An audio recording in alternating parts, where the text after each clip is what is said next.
Welcome to the Diabetes Chat. Tonight we have Paul O'Neill, our guest speaker. Paul is a former British touring car championship driver and now is a ITV sports pundit. Paul found his passion for motorsports from a very young age and had an impressive 15-year career in the hot seat and achieved notable successes along the way, including his famous first BTCC win on his home circuit in 2002. And that must have been a proud achievement. And we'll talk about that, I'm sure, tonight. In 2004, Paul was diagnosed with type 1 diabetes and was forced to rebuild his career over the upcoming years, returning back to the track in 2006, achieving an impressive 3 top 10s in his 6 remaining races. Paul's next full season in the BTCC would come in 2009 and retiring in 2013, I believe. Paul is the co-founder of 29 Productions and does mentoring, coaching. And tonight we welcome Paul to the Diabetes Chat, and we'll be talking about some of his career highlights and, of course, diabetes stories. So welcome, Mr. Paul O'Neill. That was very nice. Thanks very much. You know, and all that stuff you mentioned there, I forgot about half of it. So thanks for reminding me. Absolutely. Reliving the past memories, right? Hopefully some of them good.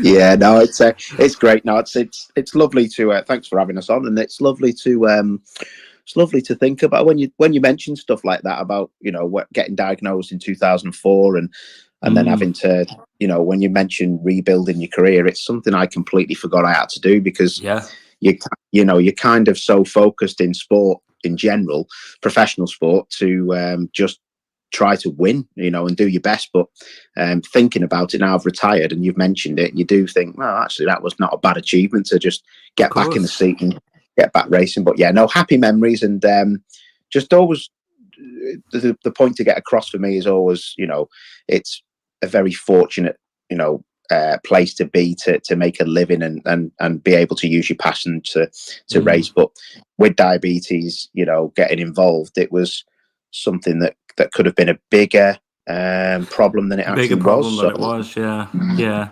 Exactly. So very fortunate. And over the course of the hour, we'll talk about that. So what we've got, mate, is a few sections. A first section, we're going to just do sort of quick fire round questions, just to get to know you a little bit more on your diabetes.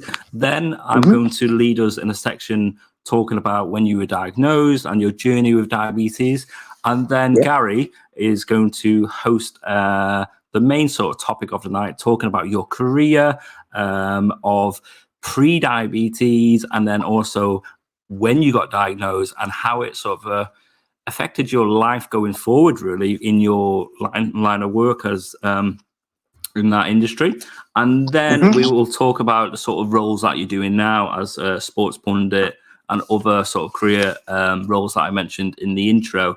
And then we'll round up with some mental health and some peer support questions. So lots to get through, guys. If you want to get involved, hashtag Diabetes Chat. You can also request the mic and you can come speak to Paul, and I'm sure he'll welcome any questions rather than just me and Gary asking all the questions. So let's crack on, because we've got lots to get through, and keep us updated, Paul, with the Liverpool score, right? Okay. Oh, of course. So what is your name and occupation? So my name is Paul O'Neill, and I suppose I am an ITV Sport pundit and commentator. When were you diagnosed with diabetes, and how old were you?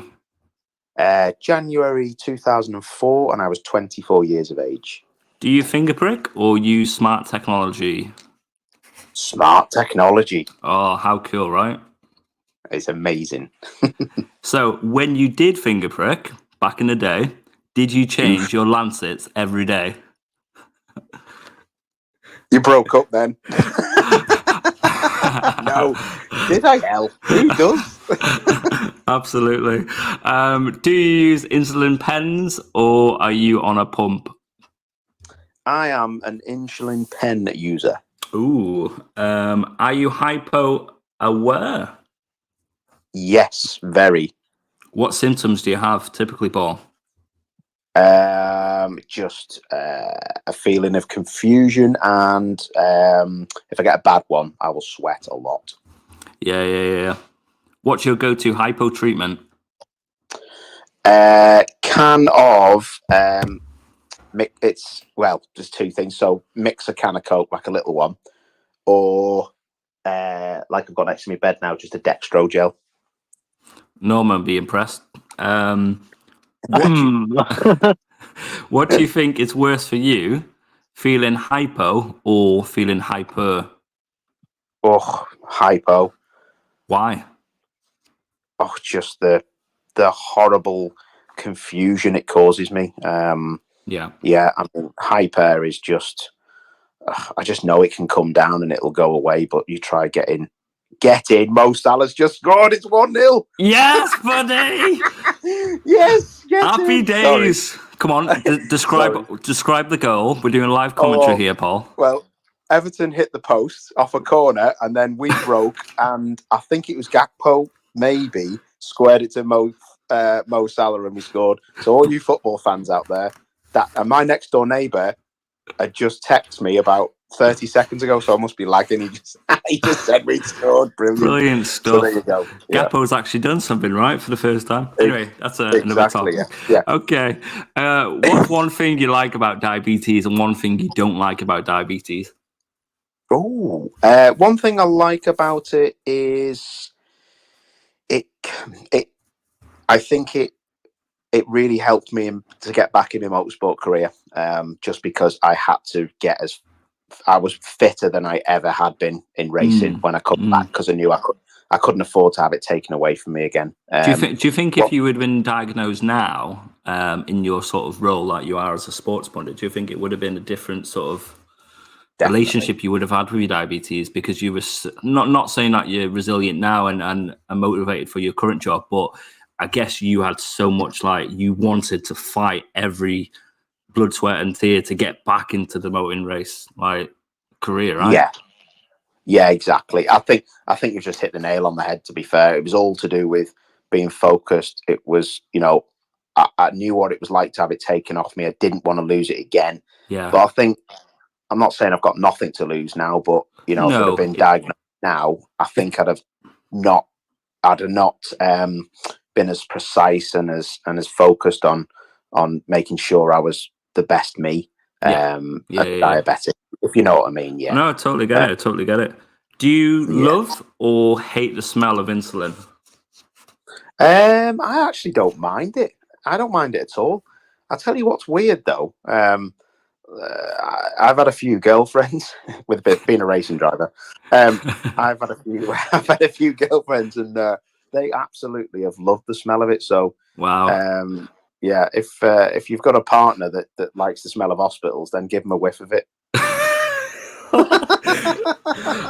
Oh, Gary and Norman on the panel so far. I think tonight's chat's just going to be funny. It's going to be great. I'm loving it already. Paul, I do want to ask you quickly. Are there any particular rules for diabetics in racing? Because obviously, with actual driving on roads, there's rules. You have to be a certain level and all that. Is that the same kind of thing in racing? Or? No, you're stealing my thunder. There is. It stuffed me. It ruined. I thought my career, but it didn't. So there was like a 6-month red tape. So I basically lost a season, which turned into losing 2 seasons, because when I got my license back, nobody wanted to know. I'd kind of at the top level in British motorsport, which British touring cars is, you're forgotten about, and I had to convince manufacturers to give me another chance, and sponsors, which I did. But yeah, the MSA, it was called the MSA, the Motorsport Association in the UK, as soon as you're diabetic, you have to just give your license back, and then you're put on like a kind of a probation thing, where the doctor at the Medical Council of Motorsport for UK has to review every case one by one. So that's why I was so focused. You have to go with your head. Does that change when you, I don't know, do you go to other countries? Or, I don't know much about racing. As far as I see it, it's cargo, vroom, vroom, and it's exciting. So yeah, no. I mean, it's a good question, because You basically, yes, you get. So it's like if you go and drive in America on your UK license, it's exactly the same as that. Nobody, it just says on the back of my license and any other diabetic in the UK, as I know, it says valid by medical visa. It's basically saying you have passed a medical you've got a medical exemption. Your doctor has said you're fit to race and your HbA1c is fine. You're not blind and you've got feet and stuff like that. That's the kind of stuff it's just passing. So yeah, once you're kind of ticked off by the UK or any country where you've got your race license from, you're okay to go abroad. That's if you've got an international license, which I've got. So yeah, but it's a good question. Yeah, difficult one. It was difficult, but nice to know. Glad you're willing to share. The what? Sorry. I said nice to know. Glad you were willing to share. Yeah. Oh, listen, I'm an open book. You ask me anything you want, as long as it's nothing about the Tories or anything like that. No. And we keep it clean on here, guys. No swearing. Otherwise, I'll have to edit a podcast worth 3.5 hours. And I don't want to be sat here till 4 a.m. editing podcasts. So keep it nice. I was going to say, I wouldn't have said that, mate, if you know me. And to be fair, mate, when Liverpool scored, surprised you didn't like jump through the roof or something. No. I was going to say, I expected more screaming from you there, Tom, as well. Yeah, I'm controlled. I'm in the zone. Okay, Paul, if you are on a desert island, you're on a DiabetesChat desert island, and we send all our guest speakers here. So you've got like people like Mandy Marquardt, who's a cyclist. We've got Jack Iredale, who was there last week. You've got Parthakar, HCP. You've got all these amazing people on our DiabetesChat island. What 3 things would you take to the island? And you know what? I'm going to be nice. I'm going to give you all your diabetes kit, so you don't have to worry. It's like on tap. It's there for you 24/7. What 3 things would you take with you? Wow! Oh my God, that's a terrible thing to ask. I would take. Please say racing car. Yeah. No. I'm not that boring. I would take my iPad. I would take also. Oh God, I'd have to take what? I'd have to, if I could, and there was a way of getting it there, I'd have to take my my exercise bike, which is like a Wahoo kicker thing, like a turbo trainer, because I like doing that kind of stuff. And what else would I take? I'd take a cap because I'm going quite bald and it's like starting to burn my head anywhere I go now where it's hot. There we go. And that is our sort of quick fire round questions. You smashed that. That was great fun. And hopefully you guys listening along had a bit of fun with that. We've got a comment through from Colin. Great to hear the legendary Paul O'Neill speak in the space. We always look forward to hearing his excellent commentary on the BTCC. There we go. Cheers, Colin. Have you paid him a $5? 10, mate. Inflation, and it's the crisis of living here. Absolutely. Okay, my friend, we're going to now look at your diabetes journey when you were diagnosed. I assume it's halftime in the football, so I've got your full attention for this 15 minutes. Yes. So here we go. Let's get serious and let's talk about your journey with diabetes. So can you share with us, Paul, like when you were diagnosed, obviously your age again, and the sort of symptoms you were experiencing during this time? And I've done a bit of research, and I saw that you were on a family holiday and your sister, who is Mel C, by the way, folks, noticed your symptoms. So please share with us. Yeah. Oh, well, it's quite an interesting one, to be fair. So we were on a family holiday in Mauritius, which was absolutely stunning, and we were very fortunate to go these places because of my sister. And before I went there, it was December 2003, I think it was. And before I went there, I wasn't feeling brilliant. I'll be dead honest. I was very thirsty, and I was just thirsty, and I was passing water a bit more than I usually would. And just felt a bit not very nice. Didn't feel very great. So I got over that, and the first week I couldn't even bear to be in the sun, and I'm quite a big sunbather, to be fair, if I get the chance. So I was feeling a bit rubbish, and then as the week went on, when I was over there, I was like, I'm not in good health here. And I was speaking to Armel, and I said, listen, I feel this, this, and this. And she was like, that does not sound good. You need to get checked when you get back home. And long story short, I was, the week I come home, I was then into like drinking probably 6 liters of Tango and stuff like that. Full on sugar, specification drinks, passing water like you wouldn't believe. And just repeating that cycle, right? Drink, like toilet, drink, exactly. toilet, just constantly. Yeah, it was horrible. Like it was horrible. And then the last thing I got, I went on unfortunately, one of my friends when we were younger, he committed suicide, and we were at a funeral for him, and we all obviously, as you do at funerals and traumatic things like that, we all got right on the drink. And so I was 24 by then, and we all started drinking, and the next day I had blurred vision, couldn't hardly like make things out properly. I thought, this isn't good, don't know what's going on here.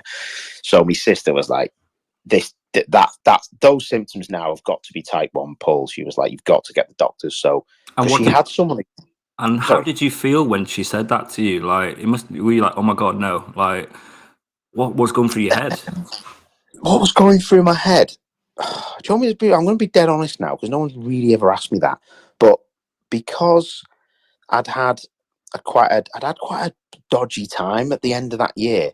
The racing was fantastic. It was one of my finest years. I was battling for top 3 in the British Touring Car Championship with my teammates, and it was a great year.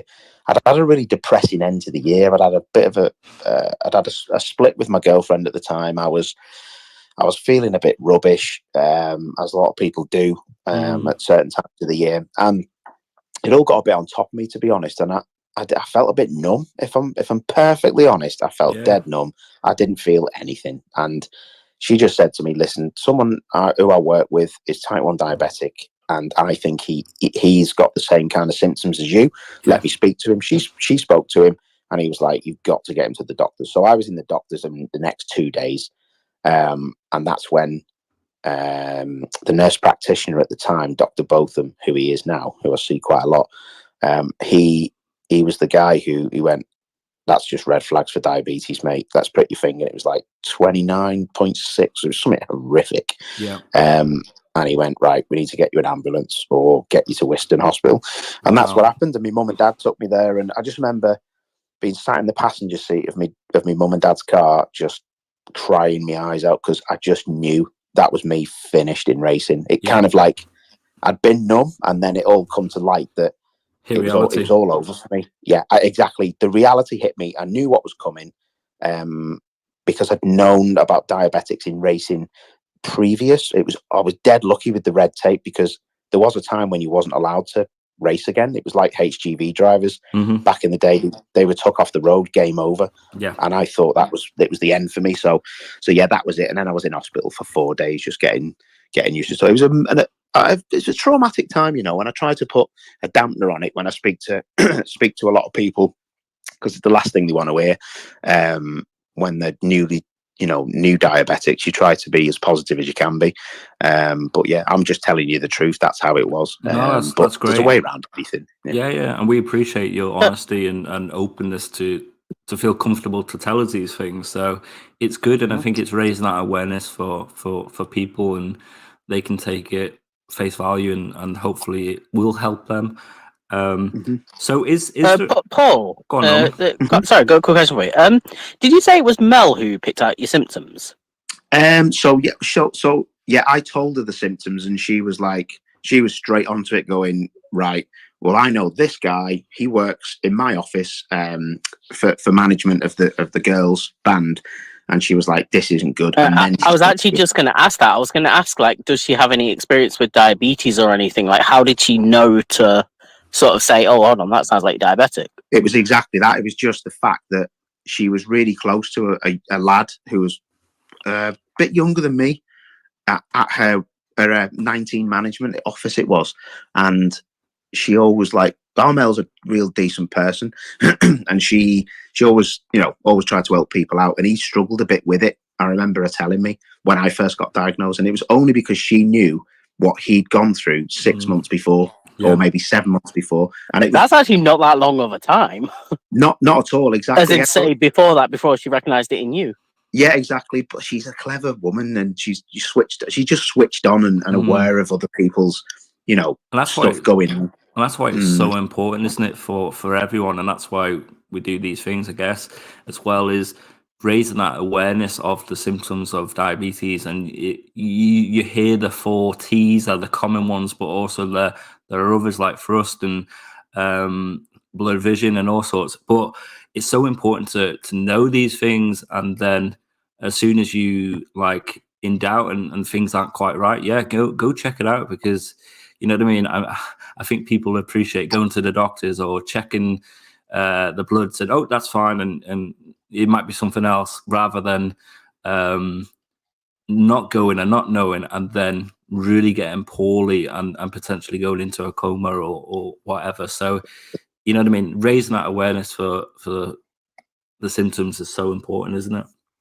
Yeah, exactly that. And there's so much. There's a lot more awareness of it now, and I know that over the 24 years, 23 years I've had it, there's a lot more awareness. But all my very close friends know the sketch with it. Yeah. But sometimes I don't know about you guys, but you don't want to load people up and make them feel uncomfortable. Because I wouldn't. You know what? If someone said to me, I'm type 1 diabetic, and you didn't really know them that well, and you were on top of a Ben Nevis, or you were walking up Ben Nevis for a bit of a hike with someone you knew, but you were a bit unconfident about telling them about diabetes, it can make you feel a bit like, I'm now in charge of this person, this person who could a disaster. You know what I mean? It's sort of like, good job you're in a room pretty much full of diabetics. You pretty much can't get uncomfortable in here. Or people that understand it. You know what I mean? We get amazing people from all over the world who join us week in, week out, or listen back to the podcast. And we've had family members, colleagues, you know what I mean? And people understand what we go through. So let's have a look. Did you know as a family anything about diabetes before you were obviously diagnosed? Like, did you know anything about it, or your family? Did you have any history of diabetes in the family, or was this all just completely new and just wow? So it was medically, it was completely brand new to me, and I knew as much as the next person. But historically and family-wise, I knew that my dad's mum, so my nana, had died of it. She died of the complications of type 1, but I didn't ever meet her. She died when my dad was pretty young. So like my dad tells me of having to measure potatoes for carbohydrates, and needles that were the size of a barrel, and having to do, and finding his mum lying on the floor in the kitchen, passed out.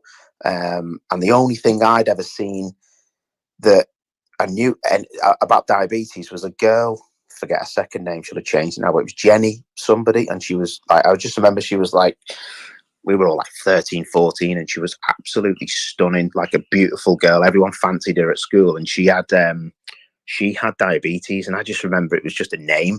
But I remember once we were at a house party, and she was taking this gigantic needle that made me want to be sick in my mouth. So this would have been like 93, 94. Exactly, and how things have changed right now. Oh, massively. And I remember thinking, Jesus Christ, I hope I don't run over any nuns and end up with that. not Jenny. I meant the needles, you know what I mean? But as it was, I ended up getting it myself. But yeah, so I knew a tiny little bit. You cursed yourself there, Paul, didn't you? Exactly. Yeah, I'll never say anything like that again. But to answer your question, I did know tiny amounts from like bit. My dad's type 2 diabetic. My uncle's my brother is diabetic now. So he's type 2. So we chat. I mean, and anyone I come across, I get a lot of people asking me about it to do with racing, and youngsters are the ones I try to look after. The dads and the mums will come up to me, or this lad or girl won't. They don't want to use a Libra freestyle. They don't want to feel disabled because people might laugh at them at school, and then they'll see me up on stage just doing some stupid interview for BMW or something, and it's like the dad rings me and he's like, "Oh my god, exactly." He's like wearing it now. It's just done. You think I've done nothing, but if that helps you, you're being yourself, but it inspires other people in so many ways, and you know what I mean. Very fortunate. Yeah. I think not being afraid of wearing stuff like that in public is a good thing in general. I mean, obviously you're not, Paul. I'm not, but there's still people that don't want to necessarily inject. There was a newspaper article recently that was being shared on Twitter about someone who was shocked because they saw someone on public transport injecting. I'm just like, really? That's amazing, isn't it? Do you know? I'm just. You see where I'm from? I'm pretty thick-skinned. With my mates they're just horrible. And I love that they take the absolute. Every day of the week, and I love that because do you know what I mean? It's just like that's how it is. Deal with it. So I know the score, but at the same time, what you got to remember is some people aren't as confident as maybe some of us in this chat room, and it might get on top. I've never had a problem with it. I couldn't care less if I did it in front of someone who hated needles. Sorry, mate, but that's not my problem. Don't look, then. Do you know what I mean? Yeah. But if I can go somewhere and do it out the way, I will. But my job with racing sometimes, and also being on a live TV set, there's like 20 people around, and I just got to do it, and that's the way it is. But it's like anything in the world at the minute. It's if something offends you, then just educate the person. It's not a problem. It's cool, man. Let's crack on. I love that, really do. So let's talk a little bit before we head over to Gary about the journey that you're on and have been on. You obviously mentioned you're on insulin pens, the disposable pens, right? Yeah, that's right. Yeah, Nova Rapid and Trageo, I think it's called. Nova Slow. I remember that. Yeah. And you are using Libra or Dexcom? So I'm on a Libra. Yeah, I've only had it about 4 years. And how's that been for you? Like, if you said you've been diabetic 24 years, looking at the sort of like last 5-10 years of how tech has gone, but like how has being on technology like Libra like helped your life, and how would have helped you back in 2004 when you were racing? Like it would have like been wow, I tell you what, the last 4 years, I feel like I've been in some kind of accelerator. It's been an absolute life changer, the Libra, and it's been just the biggest educator I have ever had. I cannot get my breath. Yeah. What I see on a graph between me scanning and me not scanning, because when you finger prick, you can be 5.4 and think, "Oh, I'm absolutely fine," but you don't realize it's come down from 10, and she's skyrocketing. Yeah. Like she's heading for the floor in a big way, and I never knew that, and I've only just started to realize that. I always felt like I was having phantom hypos when I was going to the grid in a British touring car race. Yeah. With big sponsors and manufacturers and people plowing money into your racing, and I'm going to the grid and I'm like, I'm having a hypo. And I'm panicking, and it's on live ITV, and you're thinking this is going to go wrong. But I never had that information when I was racing. Exactly. I was just lucky that I was fit and I controlled it well. Yeah. But I did have some problems. Have you ever had a low while you've been in a like a race car, like a confirmed low? I can tell you now, because I'm not, and I love being honest on these kind of things. I'll tell you now, I never said to anyone this happened, but I had so if you don't watch racing, basically when you qualify, so you qualify on a Saturday afternoon, and that puts you in position for your grid to start the race the next day. Mm-hmm. So if you're the fastest, you'll start first on the grid, and blah blah blah. I'm sure people know that, but to do that, to be the fastest out there, the fastest you can go, you'll put £3,000 worth of tires on.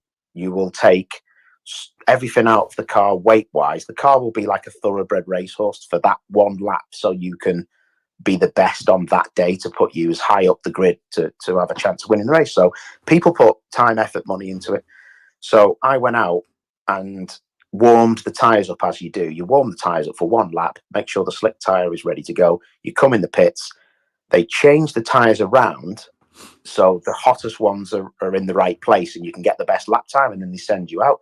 And I didn't feel great, but when you're in a race car and the noise and the adrenaline and the sweat in your eyes and it's fight or flight, because that's what you're doing. You don't feel a hypo that much. No. So I've gone out the pits thinking I don't feel great because I'm doing 40 miles an hour down the pit lane on the speed limiter. And then you let the speed limiter go, and then it's game face. It's game on. We go for it. Nothing else matters. It's now. This is life or death. That's the way it is in top level sport. Yeah. So I've gone out and I've gone off and I've gone across the grass. I've done 15, probably about 12 grand's worth of damage to the car. And I've come in and checked my blood, and I've thought, do I keep this to myself? Could get in trouble here. But I told the team, and like the team boss went mental. Like he said, I don't care if that costs us 10 grand, 20 grand in tires or whatever. Never ever drive the car if you don't feel well, because that's one thing it taught me was don't think you can just go an extra 3 minutes with a hypo. Do you know what I mean? Yeah. Because that's what caught me out. And I wasn't unconscious. I didn't endanger anyone really, but I cost the team a lot of money, and I learned something that day. So I never did that again. But yeah, I have learned a good valuable lesson. Yeah. Yeah. And I think we can all kind of, I'm sure we've all been in situations, not to maybe that level, but like me as a teacher, like I can see my arrows are dropping or just hitting a hypo, and it's like, oh, lunch is in 5-10 minutes. I can, you know what I mean, carry on because I have to be here. I have to be part of the team. I have to make sure everything runs. And I've learned over time, I have to step back because, you know what I mean, things could escalate. But honestly, thank you for sharing that.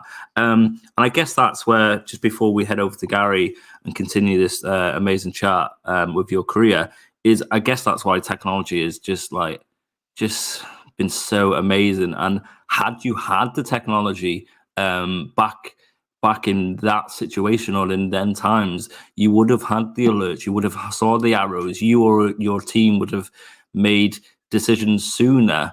Because how many times as well, Paul, like you might feel like you're low or whatever, but you're not. It's just how your body's feeling, or you feel high and then you check and you're 7 and you're going, what's going on here? You know what I mean? So, you know, and especially in that situation where you are fully in the zone, you're fully focused, the adrenaline's pumping, and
and my dad was working on taxis, and my mum was with the NHS. But people started to question why they were probably still working when people thought they didn't have to, which was wrong, because everyone's got a right to work, and we didn't have as much money as everyone thought we did, and it's my sister's money and not ours. And my sister could tell I was having a bad time, so especially at sixth form college, I was getting a bit of bullying. I'm quite happy to admit that. I was getting a bit of grief off people. As thick-skinned as I am, there's only so much people can take, and everyone's got a point where they just think, this is not good. So I remember I had a bit of a breaking point with someone, and I left college and I got myself a proper job building amplifiers in Warrington. And then I had a really terrible time and crashed a car in Warrington, and that got on the front page of the Red Tops, and that caused me a lot of grief around where I live. But just constant, bullying and being horrible. So in the end, Armel was like, "You need to come out to the world tour and make sure that you are, you're all right. People are worried about you. You're having a bad time." So single-handedly, my sister said to me, "Whatever you need to do, whatever you want to do, find out how you do it, and I will help you with anything you want." And I was like, "I'd love to race touring cars. I've watched them on the television on Grandstand, BBC One as it was then." She went, "Well, you know what you need to do, find out what the score is." So I went off on my own to find out how I tried to do it, met some amazing people along the way, and got into racing. And because I didn't really want to, I suppose, live in a shadow for the rest of my life, it was the only thing I needed to focus on, get fit and make sure I was the best I could be. And I was effing dreadful, I'll be honest. When I first started, I was like getting lapped, which means all of the racing people who you're racing against overtake you on the circuit. Everyone overtakes you. You're the worst person ever. I was crashing. I was just everything that you didn't want to be. So I was a laughing stock, really. And it took me till I nearly give up in the first year. And then I was glad I didn't, actually, because I got picked up by a team who really believed in me. And the second year was just monumental. I had my first ever podium. And then the third year I was racing in British touring cars. And I don't think there's been many people who've raced at top level in the third year of racing anything, because people usually start at 4 or 5 years of age, like Lewis Hamilton and Jenson Button and people like that.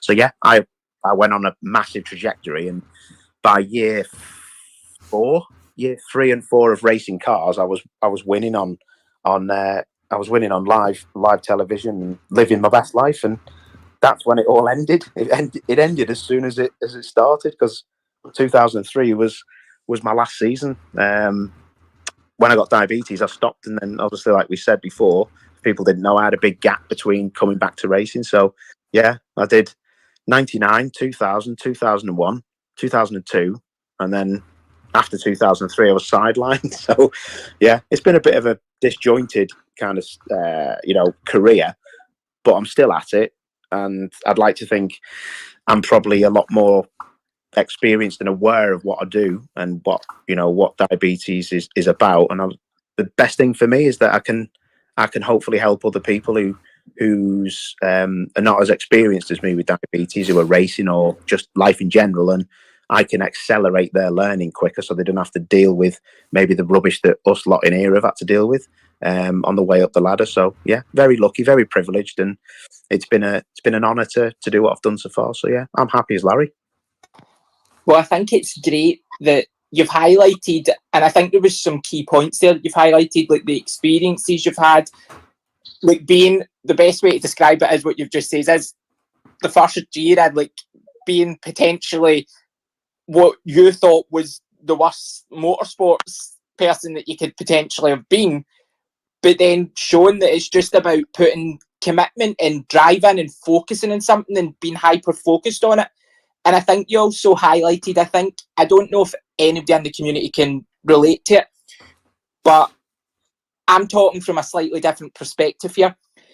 I feel like being diabetic put me in the background because I could watch my sibling do things that I was looking at and thinking, well, I'm never going to be able to do this because I've got this big, huge burden that's attached to me. And because at the point when I was diagnosed, it was a kind of I was in that, see, like that girl you were talking about with the big barrel needles. Yeah. I was the big barrel needle guy, so, and you had to count.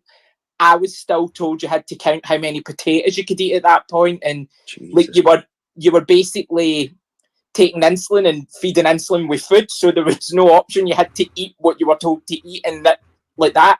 And I think you also highlighted as well, so like as I was saying, highlighting that you felt like because your sister was in this trajectory herself of becoming this, and let's not lie, this huge influence in worldwide in music industry, you feel like you sometimes feel like you're in the background because somebody's doing something, and you've just highlighted that it just takes hard work and commitment to focus on something, which is a great thing. I think even people that aren't diabetic or people that are in a point of their life where they're struggling, that's something that will be great for them to hear, because this isn't just about, so we get a lot of people in that are non-diabetic, and then we got a lot of healthcare professionals, so it's letting them hear that even before you're diagnosing, you still had problems that you could work through.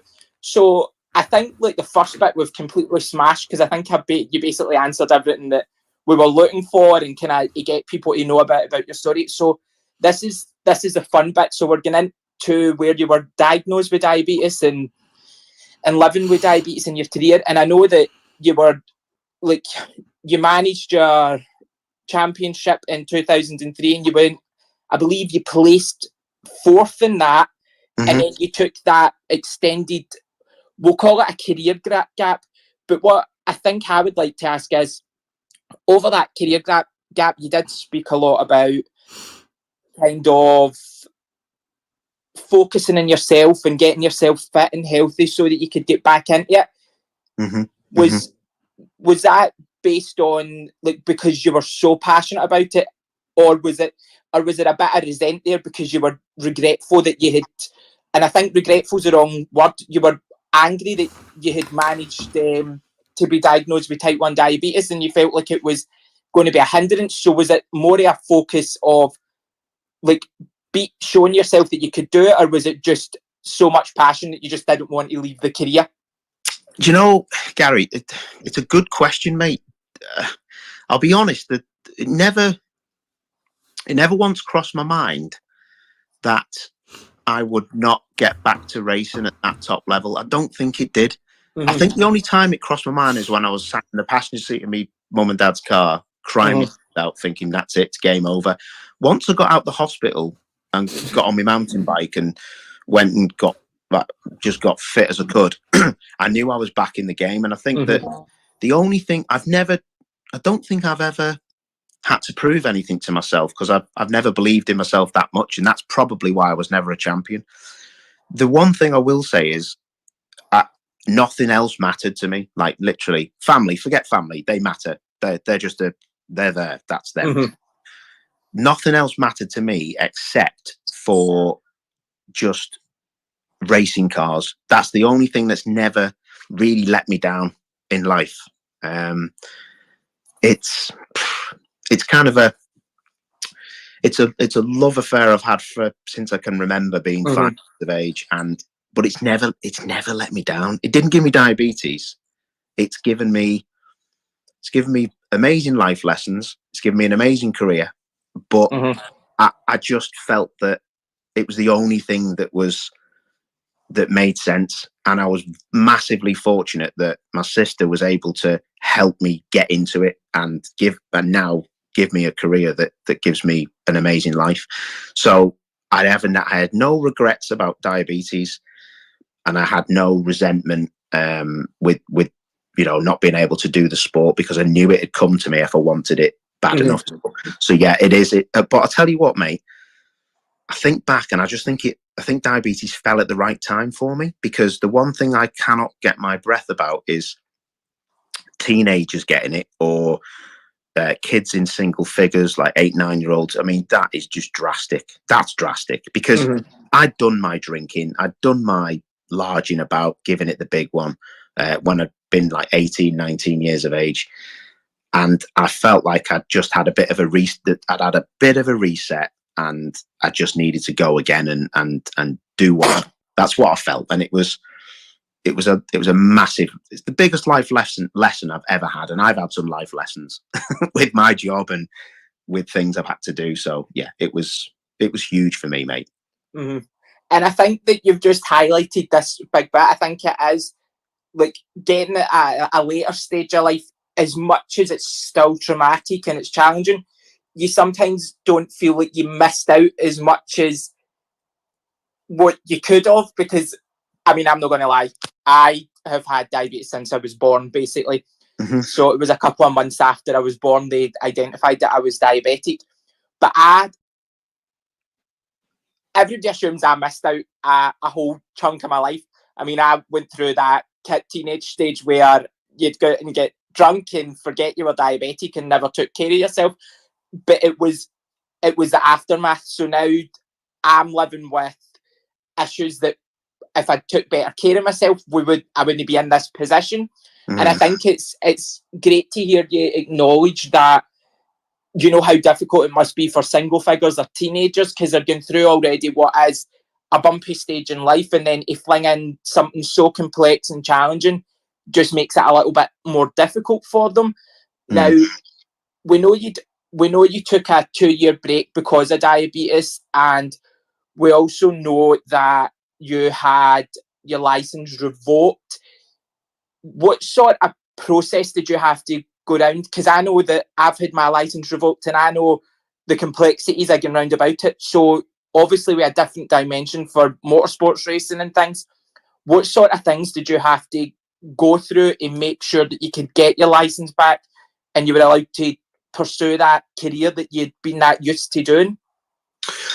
Well, I think first of all, like you say, it affects people differently, doesn't it? And I think we can all, if we're diabetic in this group, I think we can all put our hands up and say we could have looked after ourselves better. I think we can all do that, yeah. We can all do that, but to different extents. You know, I think that sport kept me a bit more focused, because if I didn't have sport, I think it depends what mental mindset you are at the time. Yeah. I think, you know, I've had bad times like probably anybody in this room, and if it had got me then, I might not even be here to tell you the story. Do you know what I mean? So, and that's not a suicidal thing. That's just a bad diabetic management. I could have gone into a coma and died, or, you know, like some poor people have. So there's all sorts of different things. You can't, you know, like I'm sure everyone will agree, it's not just diabetes that will do that. It's everything else that goes with it. Yeah. But to answer your question, sorry, MSA, Motorsport Association, I'll tell you the truth. It wasn't actually me that. Obviously, it was me because I wanted to go back racing, but to get the ball rolling, I think my mum must have chopped down about 60,000 square acres of Amazon rainforest with faxes back into the MSA and emails, because she was just on the case of these people at the Motorsport Association saying what needs to be done, can it be brought forward. He's got a HbA1c of 5.2, I think it was back in the day. You know, it's pretty amazing. But they were like, nah, sorry, it's got to be this 6 month. It's got to be this 6 month time. And then you're going to have to book in and see the doctor from the MSA, who weirdly was like the most obese, diabetic looking man you've ever seen. And this guy's telling me how to live my life when, you know, I'm a pretty like decent sports person who could run a marathon, or you know what I mean, and then kind of things you have to kind of put to the side and take the medical, you know, advice that you can't race and you cannot get a license for 6 months, and that hurts, but you just always have to see light at the end of the tunnel. And that's a general thing in life. Do you know what I mean? That's a general thing that I live by, is that you go until you can't get up again, and that is it. You get on with it. You just do your best. You keep going. You push on. You go again. No problem. And that's a mentality that I think my mum and dad and my sister have got. Maybe not my dad, to be fair, too much. I'm joking. He'd rather sit there with a whiskey. But do you see what I mean? It's like I knew that there was no other way. It just needed to be done and crack on with it. And luckily, my mum is of the same mindset, and she was very instrumental in getting me back racing. and actually getting my sister in probably the Spice Girls with a few of the things she did. So I knew she had good form for a phone conversation with some very good, great people. And do you know, I'm just going to take from that, like what you've said is the best thing about that is mums, you couldn't live without them. They will push and push and push, and they're like a dog with a bone. If they want something, they're going to push you to take it. And it sounds like your mum was really pushing for you to get back in sooner, which is a great thing because it just shows that your mum had all that. Even though you says earlier you didn't feel like you had a lot of confidence in yourself, it shows you your mum and your sister had, and your dad and everybody had all this confidence in you, knowing that you could do this. And that's a great bit to hear from it, is like just how much advocacy even just your family are giving for you, to tell you, knowing that you know you can do this. And I think that's amazing, kind of looking at it that way, if you know what I mean. Mm-hmm. Yeah. No. Listen, I'm not saying it for effect. Anyone who's got, parents, will always fight your corner, I'm sure. But the thing for me was, I think because all of my family are, my sister's a singer, my mum's a singer, my dad's bass guitarist.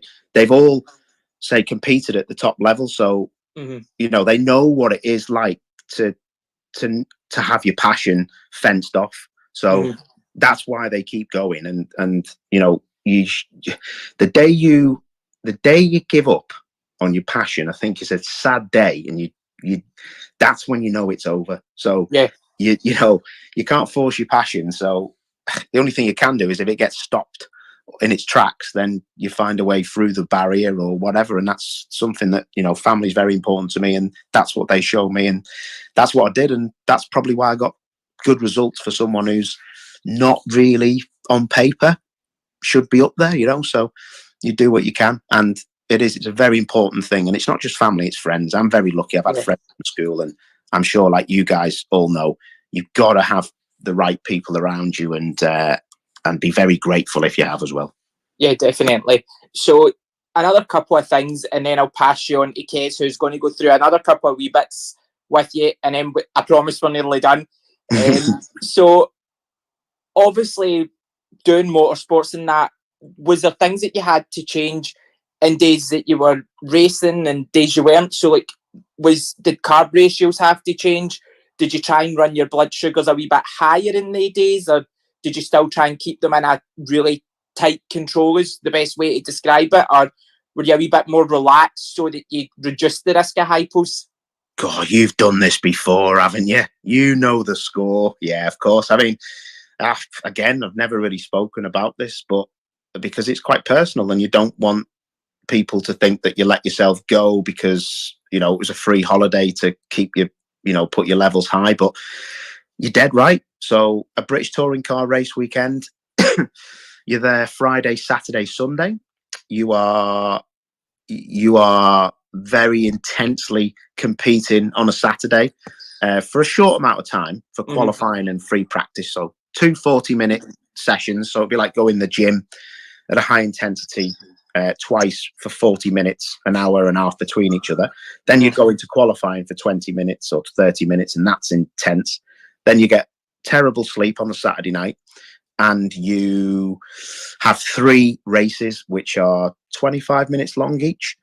And that's where you feel the strain. Your body starts to get exhausted. The heat in the car. I had a temperature gauge on my crash helmet once, just to see what the score was. It was summer's day. It was about 33 degrees at Snetterton in Norfolk, and I think I pushed 58 degrees or 54 degrees centigrade in the car. Eating for diabetics suck in general. Horrific, like the worst situation, that is. So I knew that the day before, leading up to the weekend for racing, it was carbs a lot more, and it was half the insulin, and it was loads of water, because the dehydration, you lose 3 or 4 kilos. You've heard of drivers losing 3 or 4 kilos in a race before. On a very hot day, that's what you'd lose in a touring car race, or the 3 races. The problem I had, though, it wasn't anything like that. It wasn't the driving, it wasn't the heat, it was between race 2 and 3, the second and third race of the day, you had a pit lane walkabout, which meant they opened the pit lane and the 40,000 people who were there come and get your autograph and they're allowed to go in the pit lane. So you have all that going on and you're eating your dinner on the hop, or your lunch, sorry. You're eating your lunch on the hop. But I was given a bit of a dispensation because you get fined if you don't turn up for the autograph session. And I used to be about 5 or 10 minutes late because you're literally out the car into an engineering meeting to say, how do we make the car better for the next race? Then you sat in the sun signing autographs and feeling like death. But I kind of was given a bit of a get out of jail free card on that one, but still people frowned upon it because they were like, they didn't understand diabetes and they thought I was rude. Not everyone. My fans, when I raced, were just blimmin' amazing, like the best people ever. But you could see some people were annoyed because they'd been stood in the queue for, 20 minutes to get in or whatever. And they were like, why is this lad turning up late? And I didn't mean it to be rude because not everyone knows I'm diabetic and not everyone knows any of you guys are diabetic either. So, yeah. I can't believe you said 58 in the car. I'm dying when it gets to like 28. It's really bad. It's because you've got 3-layer Nomex on and the cars are black inside usually. So the heat just gets in the car and it doesn't leave, and you can't. And no aircon because that'd add weight. Yeah, no aircon. You have all the vents blocked off for aero, and you can't open the windows because it's illegal to have the windows open in a saloon race car. And British touring cars it is. So yeah, that's all disabled. An interesting fact I didn't know. Yeah. It's I tell you what, I'd have to go to I'd probably have to have a word with the governing body if I was to race a British touring car again, which I quite easily could if I wanted to, because you're not allowed to carry an auxiliary water bottle in the car now, where I used to have a Camel pack with Lucozade in it, and it was on a one-way return valve that I stuffed in my mouth. Yeah, so I actually might see if I can do a British touring car race just to make a few people scratch their heads. Obviously, I wouldn't do that. I'm only joking. But yeah, you're not allowed them. There's a few things now. It's it's interesting times in racing. Well, basically, you've just answered my next question, so I don't even need to ask it because it was like, how did you treat things in the car? Like, did you keep hypo treatments and that in? But clearly, you kept Lucozade in. So what I am going to do is pass you over to Kez. She's just going to go through some mental health and like kind of peer support discussion with you and learn a little bit about your pundits and other career roles. So, Kez, that is us ready to move over. Yeah. So yeah, I'm not going to take up too much of your time because it's been it's interesting hearing what you've had to say so far. And it's 2-0 Liverpool. It's 2-0 Liverpool, Paul. Yeah, I did. I thought it was going to get ruled offside, but it didn't. Sorry, Kez. Sorry, Kez. You're good. Lads being lads. It's all good. Bit of lads banter on a diabetes chat, right? Oh no, it's fine. So yeah, the section that I do is really around mental health, peer support, and advocacy. So I guess the first thing I'd want to know is, do you feel that having a diagnosis, like you did as an adult, had any impact on your mental health at all? I'd be probably lying, Kez, if I said no. I think anything that changes the way you live and how you think has an impact on your life, doesn't it? So I think to answer your question, yes, it did. Did I ever think that I was different than anybody else? Definitely not. Did I live like I was different to anyone else? Definitely not. There's not many things that I can't do. I can't think of anything that I just strictly cannot do with having to carry a Nova Rapid pen round. Don't get me wrong, things get tough. I did a charity bike ride with, I think, 15 or 16 of my friends for the local hospice up the road. And it was London to Paris, and it was 364 miles in 4 days. So it was like 80, 90 miles a day. And I'm no longer an athlete. I'm a 15 stone plus fella. I'm a 43-year-old man. So I had to be pretty fit for it. Did I keep the hypos to myself when I was 60 miles in, going up the worst hill in the world in northern France? Yes, I did, because I didn't want to upset anyone else that was on the ride, because I was leading it. So yeah, that kind of stuff is always in the back of your mind. So you do sometimes change how you think, but it's not how you're going to deal with the hypo. It's how other people are going to deal with your situation, like I mentioned before. So yeah, I think it does. I think I'd be lying if I said that it's a, you know, it's an easy thing. It really isn't, but you deal with it as best you can. And yeah, it is. It's different for different people. I mean, it might be easier for other people than it is for me, but I know it's easier for me than it is for a lot of other people as well. So it's just getting into your head what's best for you, and how to guide yourself through it, and help people out along the way if you can as well. I've always believed in passing it on. If you can pass something on, just try and do that. Yeah, definitely. Which actually leads into the next thing I was going to ask. Like, what support do you think has been most beneficial to you? And kind of following on from that, what would you recommend other people to like try and get involved in if they're struggling a bit at the moment? Do you want me to be dead honest with you? Yeah. I would say I learned a lot in lockdown, actually.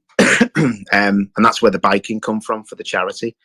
And I always say to people, you know, it doesn't matter how unfit you are or, you know, fit you are. And if you can do it, it's the best thing I've ever done is get on a bike and get outside. If you ride a mile, if you ride 10, if you ride 50, if you ride 120, like I've done once before, it's the best thing for you. And if you can't do that, just do some kind of fitness. Walking, one of the best things you can ever do. Go and walk somewhere. I know you might not want to do it, but it's the best thing ever. I think that would be the best thing for me to be honestly saying is a good thing to do. Yeah, definitely. I get that. I mean, mine was swimming, so yeah, I do get it. It does make a difference. In terms of the peer support and advocacy, so we've kind of seen that you're an ambassador with Diabetes UK, and also there's a mention of Sporting Memories Foundation. Did you want to share a little bit about your involvement with those things? Yeah, sorry, what was the first one you said? It says Diabetes UK. Yeah, sorry.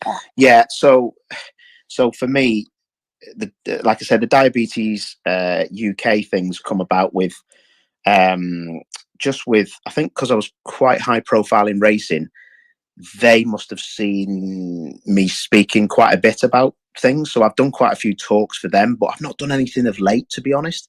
But I still keep in contact with them, and I do more social media things for them now, like sharing posts and tweets and just trying to stay involved with what's going on. And they share things with me that are embargoed, so I see stuff that is amazing in the news as that's going to be released about diabetics. So we kind of help each other. I then went on to JDRF, which is Juvenile Diabetes Research Foundation. I did some stuff with them as well, same kind of stuff as Diabetes UK, which was lovely. And because I loved helping the youngsters out. Quick one about that. 2006, my first proper touring car weekend back from the first time I got in a touring car since I was diabetic. And JDRF brought 10 teenagers with their parents to watch the race, right? And they all thought I was the most uncoolest person they'd ever met. None of them would speak to me, but I didn't realize they're just teenagers, aren't they? They ate like people like who are 30 or 26 or 7, whatever it was. You're just a bit of an Uncle Knobhead, aren't you, to be fair? So they stay away from you. When I got on what happened that I led the race, and it was a live ITV1 round, so it was on the main channel. So I was a diabetic driving in a car that was I was the first person in the UK or in the world, I think, to lead a race in a bioethanol fueled car, which, if you don't know what that is, that's a car that was fueled by sugar beet. Get on that. And sometimes freeze in the winter. Yeah, exactly. So that was a bit of a story. When I got out the car, I finished 5th, I think, or something, which was an amazing result for the little team I was doing it for. Everyone was cheering. It was like they won the championship. Like, it was a big event. There was a lot of people at Silverstone that day, and all these kids, they couldn't wait to speak to me. And I got so many amazing emails and things from the parents. It was just stunning. And you know, when you're like, I didn't even need to do anything. I was just doing my thing. And if anyone can take something from that, I think that is amazing. So yeah, the JDRF thing was great. And it's a shame I don't do more stuff for the youngsters with diabetes. I do what I can, but no one really comes and speaks to me about it from any organisations. So, you know, I try to just help them out journalistically and stuff like that now to do with my job. But yeah, I'm all for the youngsters and helping them along. But yeah, and the Sporting Memories Foundation, just quickly on that, that's a dementia charity that a friend of mine used to co-found, and I did the Great North Run for them twice. Which was absolutely awesome. We made some good funding for them. Yeah, and it's a pretty special place. That's a really, really cool charity, and they're still doing good things. And one that's I'm a massive advocate for is the Halton Haven Hospice, which is a hospice up the road from me, where my brother was 6 or 7 years ago. So we started fundraising for them, and I think we've done about.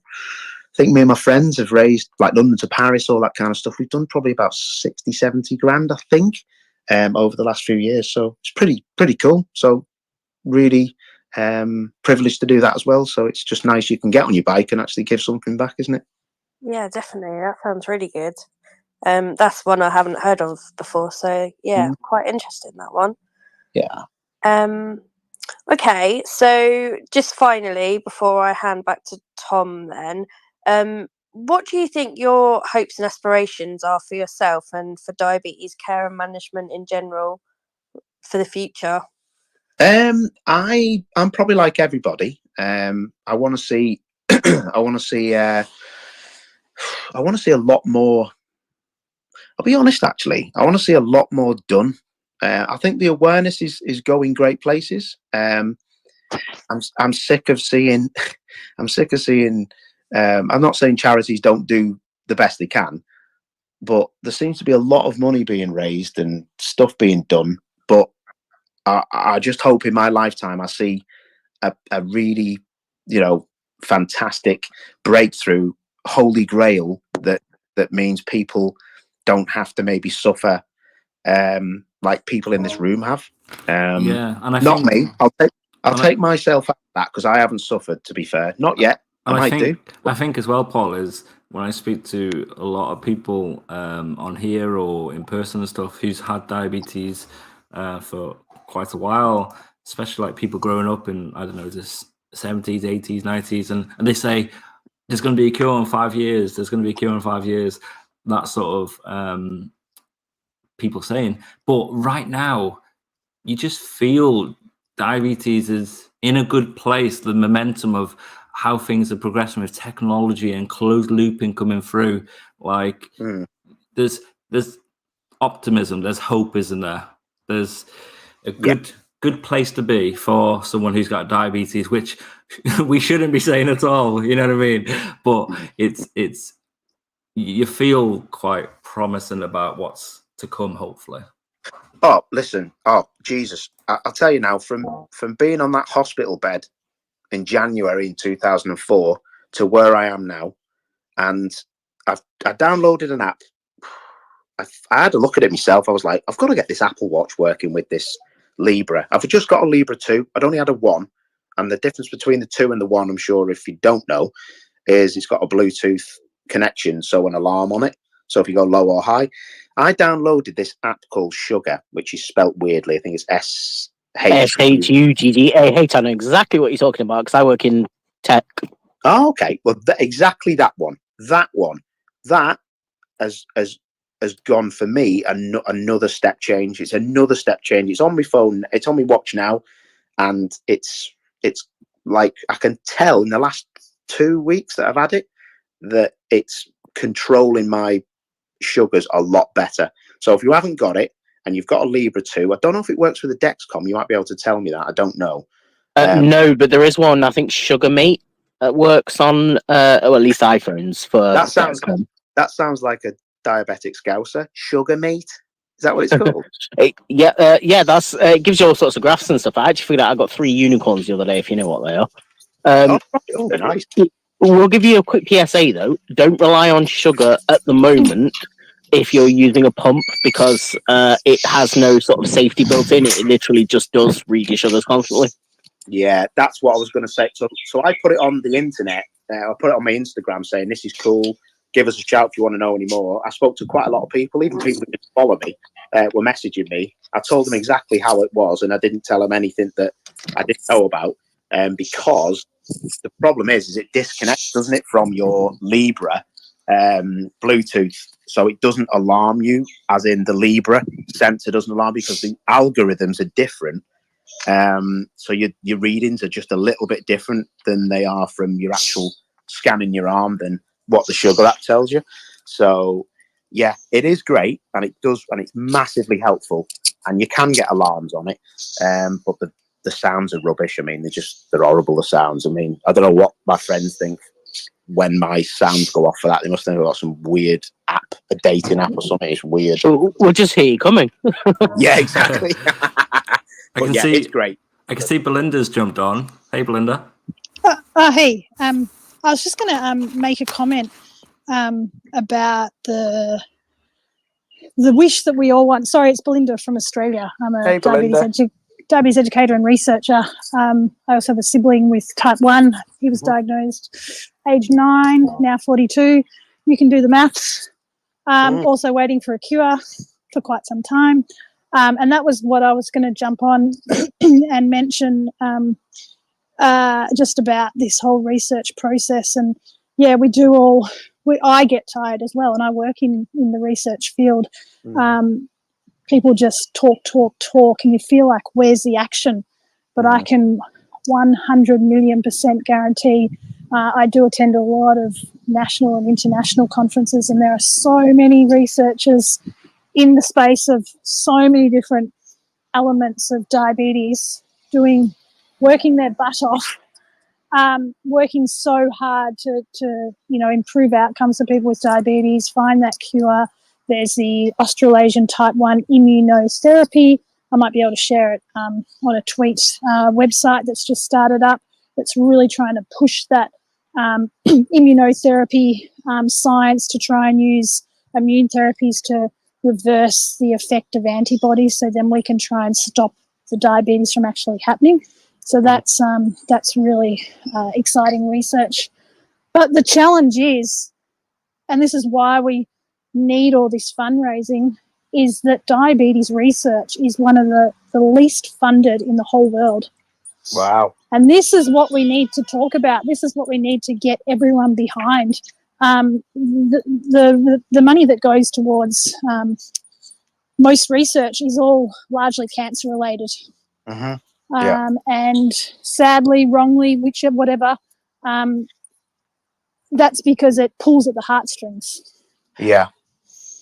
So there's, I think it's as well, like following on from what you've just said there as well, Belinda, I think that diabetes is seen as a cash cow still at this moment in time. It's a cash cow for companies because they can gouge out in anything. Like, there was this whole kick up about, and we will probably talk about it later on the night because, we'll have a good rant about Dexcom and Nick Jonas and Super Bowl advertising a technology that people are claiming is luxurious and you don't need it. But the people that are claiming it's a luxury don't understand the need for it. And I think that until we get over this whole point of being a cash cow for people and being able to pull money out of diabetes, the funding for it will always be limited because governments don't want to fund it. Farmers don't want to fund it because they make astronomical profit off something that they can make for like $6 and they can charge in America $329 a vial. It's until we get by that point and get people to see that we're not there to support them and make money. I think that's where the problem comes a wee bit. This has come up in conversation quite a lot, but it actually goes beyond that. It literally comes down to the statistics, and that's the problem. Government, policymakers, what's that other big word? Philanthropy, the one that I can't pronounce. Philanthropy. All those people that have the money to throw at things, they won't do it unless they've got the statistics. And we need the research to get the statistics, but we need the money to do the research. So it does come across as, yeah, we're not going to throw money at it because then no one's going to make any money out of it. But it's nothing's linear. It's very multi-linear. It's very complex. I think as well, Belinda, I think, we are very, what we forget is we live in an amazing country at the end of the day, and it's all down to percentages about how you live. One, you're very lucky to be born. Massive percentage of that is very lucky to be born. You're lucky to be born into an amazing country like you are in Australia. Yep. I couldn't imagine having this condition in a third world country, and as much as we have to push on, we've got to realise that we are very fortunate. Absolutely. We're very fortunate people, and I'll push on like the next person, like you say. So I fully agree with what you're saying, but like anything in the world, things need to change for the better. There's always room for improvement, isn't there? Yeah, and certainly, as I said, there are a lot of people working 24/7. Like I was on my emails after hours last night for research work. I emailed probably half a dozen people regarding other research projects. They all answered me at 9 p.m. We all clock off at 5 p.m. That'll be happening literally all around the world in the research world. So people are working hard. Yeah. But I also thank you personally for what you do. Oh no, it's not. This is not a self-pity no. comment. But I think what would be really helpful is, and I've often thought about this, is a session maybe on this platform or at conferences. But I think it needs to be directed to community, is actually how the research process happens, because research is slow. And good research is slow. And we don't just want any old research, because it needs to be reliable, accurate, impactful. And there's just so many multi-layers to getting good research happening. And everyone thinks they're an expert, especially since COVID, because you can just jump on Google and do your research. But it's such a complicated process. And I think if we had someone out there who's really not me, I'm junior, but someone out there with a lot of experience of years working in research and understands every layer, talking to community about how you get good research happening from study design to impact, I think it would reassure a lot of people. Anyway, that's my rant. So, Paul, thank you so much for tonight, for coming on the Diabetes Chat. And there's so many more questions like I put down in the notes, which I'm sure in the future we'll catch up and maybe do another one of these, talking a bit more about your sport pundency and other things. I know you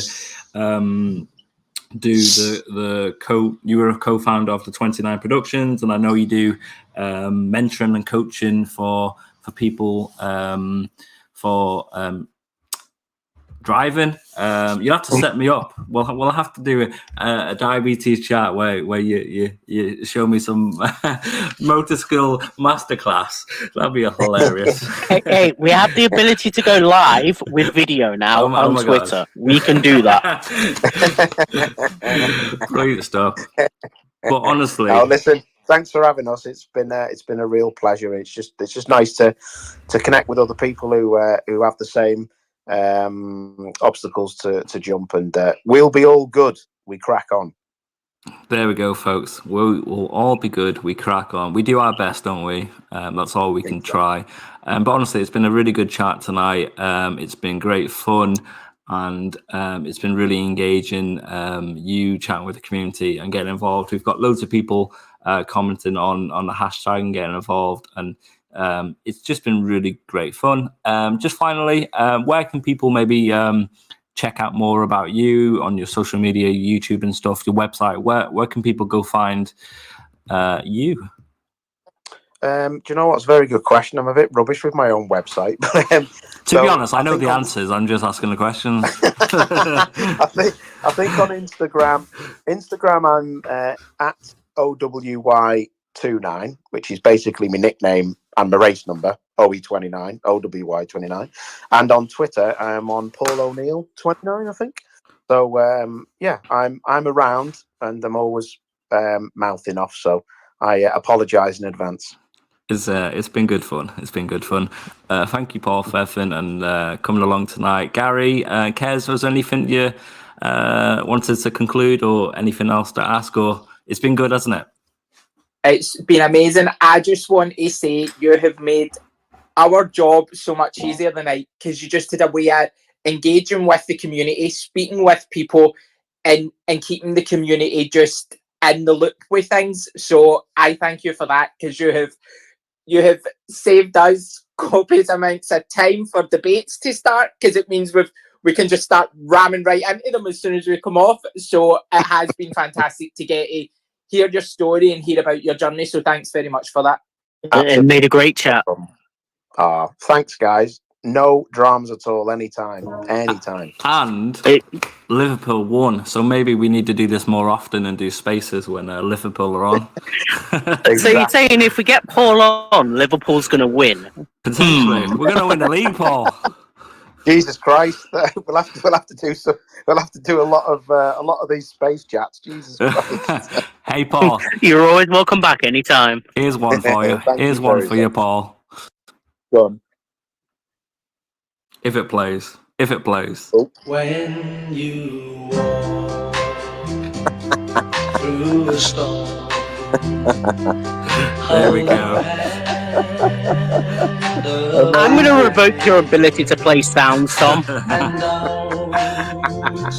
And actually, That's amazing. Amazing indeed. James, who's on the line, actually mentioned it last week, and Belinda, when we were talking about peer support and having communities like this. There's so many great communities online and in person.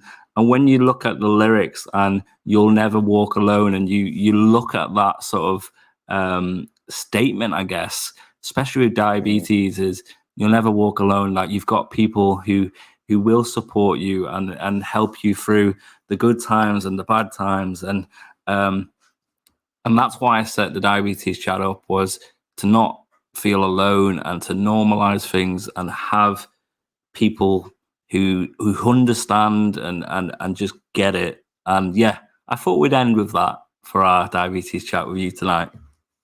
I thought it was absolutely perfect, mate. It was perfect. And you're dead right. You should, like anything, it's always good to have a little chat and get you along the way. It's all good.